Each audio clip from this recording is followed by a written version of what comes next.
ሰላሙ አሌይኩም ወረህመቱላሂ ወበረካቱ። ውድና የተከበራችሁ የቻናሌ ቤተሰቦች እንዴት ናቸው? እኔ ሰላም ነኝ አልሐምዱሊላህ። በያላችሁበት አላህ ከመጥፎ ነገር ሁሉ ይጠብቃችሁ። ወዳችሁ ፈዳችሁ ለምትከታተሉኝ ሁሉ ጀዛኩሙላህ ኸይር። በያላችሁበት ከክፉ ነገር ይጠብቃችሁ። አላህ ሀገራችንን ሰላም ያደርግልን ማለት ነው። እንግዲህ ቅመማ ቅመሞችን አድርገን ራሳችንን በደንብ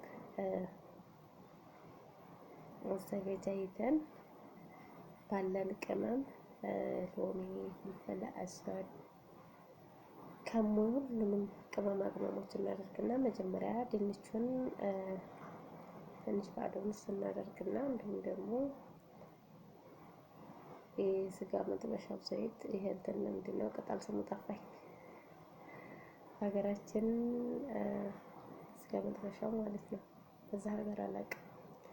ከዛ እሱን እናደርጋለን።